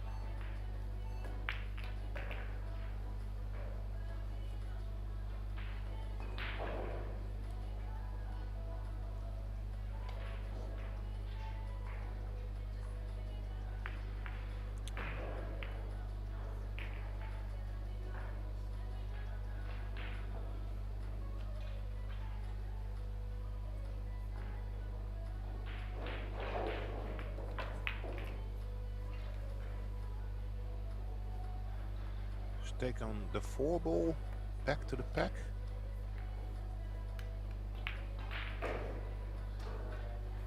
Now, did he open up that gap, or did he kept it safe? I'm not quite sure.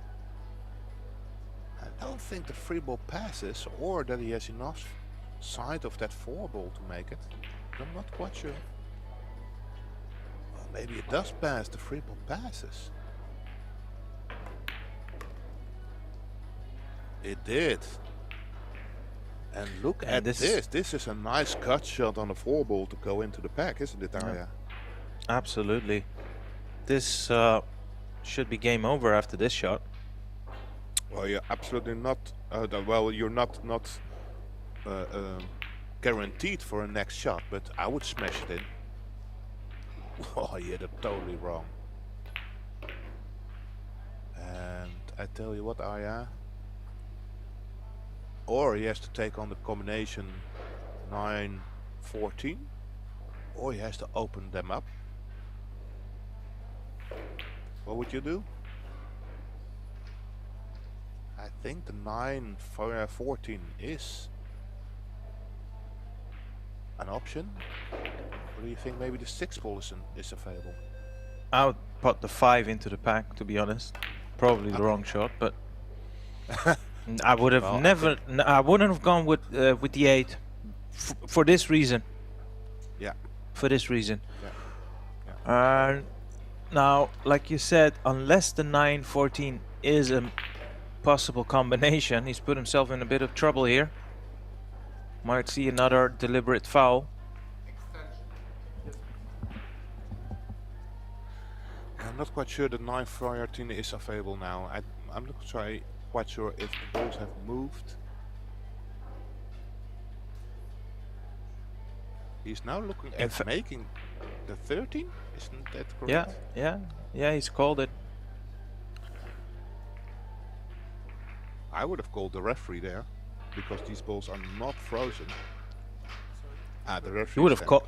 Yeah. You would have called the authorities, not only the referee. So 2 more balls. Oh, and he missed it. That would have been the final shot of the, well, match coming after it, but in the end it's not, and it's Ferdi Özdemir. And I tell you what about your question, Arya, is this do or die? Is this a must run out? Well, in the end I think it's almost this. Hey, look, no 22 balls is not the hardest task ever on a pool table, you know? No, and if you're competing at the European Championships, well, 22 balls is a routine break, isn't it? If you go for a high break, well, 22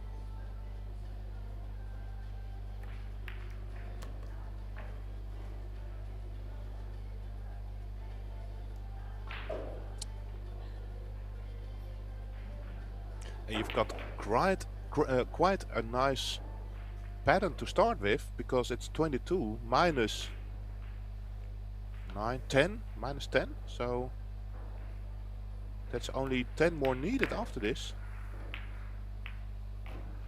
Yeah. Play that nudge to perfection. Control the cue ball, control the cluster as well. 6 now sitting in a perfect spot. So first things first, no unforced errors. Keep good control on the cue ball. And well, we said it at the beginning, we could be looking at a very tight finish, and Yeah. this has got all of that written all over it. Absolutely.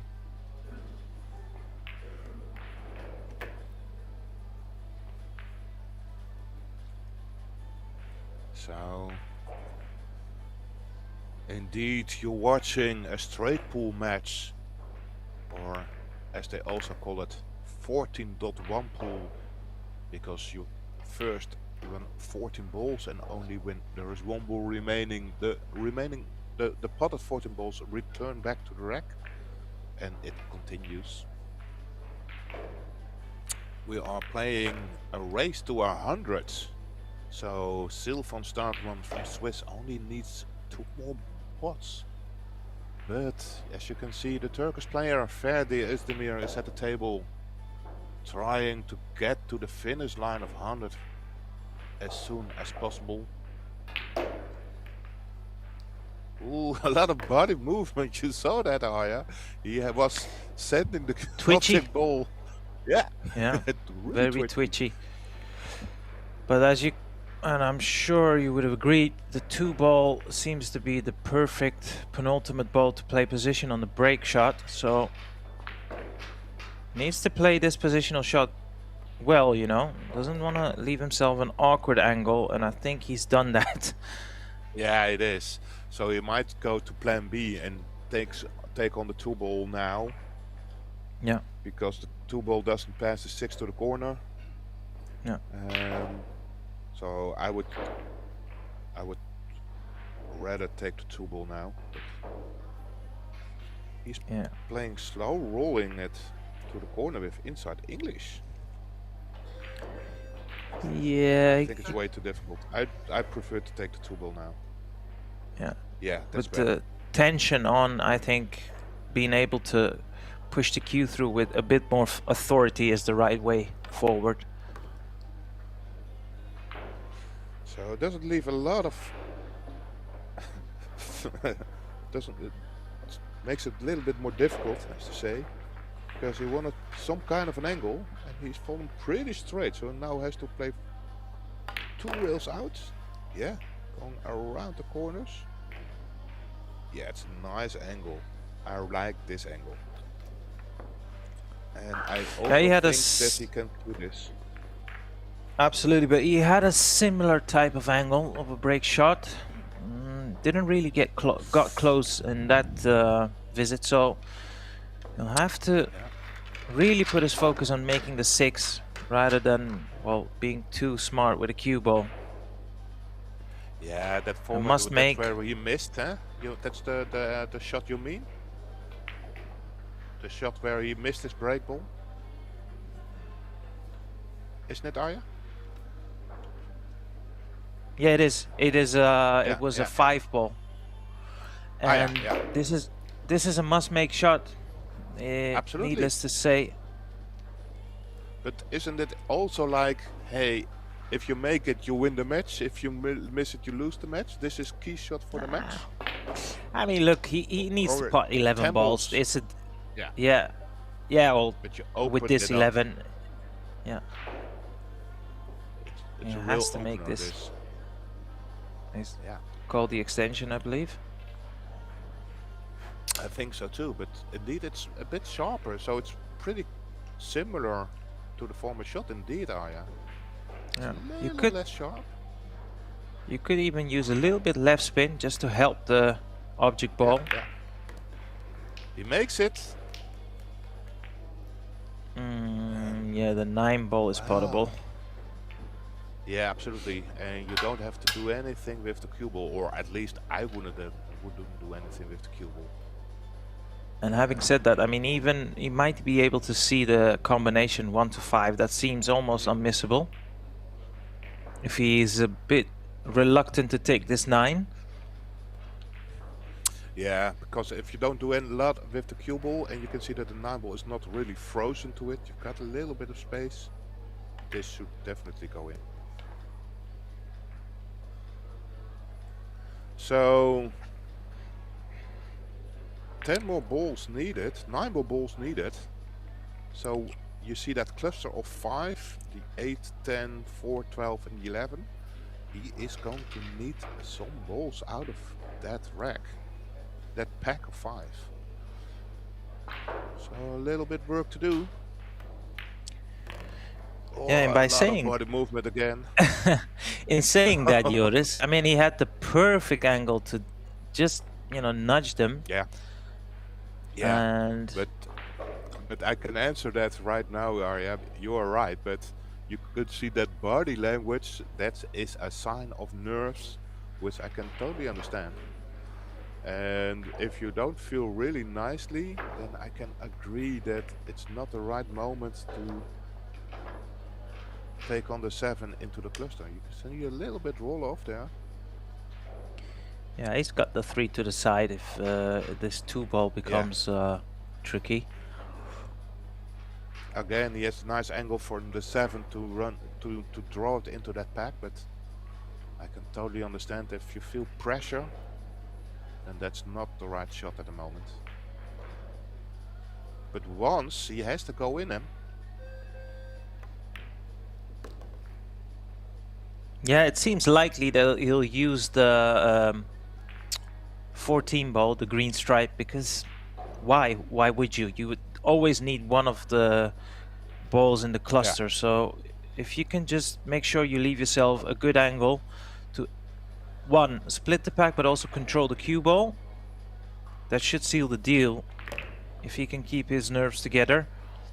Yeah, so right now would be an ideal moment to go in, because the 1 is then an insurance ball. So just, you don't need to force this, just roll into the 8 and the 10 and you're guaranteed to have the shot on the 1 ball. And I like that shot. Yeah, you don't pace it, just keep it easy. Focus on the shot, only top spin, and you're guaranteed to continue. You say guaranteed with a lot of hesitation. I'm not so sure if he's guaranteed. Well, isn't it? You should. Oh boy. Well, no, look. He's not. You can see his body language. He's just... Yeah. Oh, and this is, look, there is a bit of risk involved in this, the cut on the 10. He could thin the 7 and the cue ball will be tracking towards the middle pocket. This is not without any risks.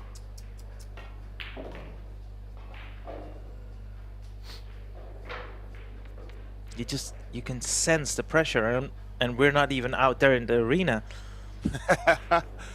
98 against 96. Yeah, he has to take on this 10 ball. It's thin. It's towards a blind angle, but great shot. But what does he have now, Arya? Cut on the 1. That's the most easiest shot, you think? I mean, it's close to the pocket, so it's not that difficult to make. Yeah, I think you're right.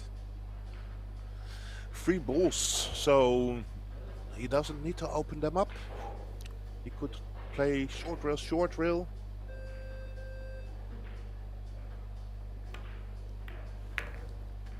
Makes it. And what's the next shot? Because he ends up at the same position. Oh boy. It's 98 versus 98 in a race to 100. What a first match in this European Pool Championships we have, Arya. Yeah, and I think he's run out of timeout in this rack, so he'll have to get on with it. Obviously. Yeah. Yeah, I think the... Oh, is he looking at the 11? Yeah, I'll take the 12. Ooh. It's a 12. Yeah, I would take this one down. It's do or die. Miss it. It's for our next position. Not Muddy even close. movements. Not even close. No. Yeah, he's lost this match now. No, he's lost it. Roll the 11 it in, was do or pot the die. 10. Yeah. Oh, yeah. And I'll know tell you the what, side though. Pockets, The the side pockets are tension strict, was... but this should go. Yeah, it's Of a lot of course. tension. Don't you just love course. pool? Yeah. Oh. And you the know, head you in front could... of his face. The last 4 or 5 pots, you could hear the shot clock running down to the wire. Well, a very entertaining match. It's absolutely, and of course, Ferdi is a little bit devastated, and he just dropped down in front of the finish line. Ayas Ariabi, I want to thank you for joining me in the commentary booth. My name is Joris van Amersfoort. We will continue quite soon with the next match in this European Championships. I want to thank all the sponsors, and we'll continue soon after the break.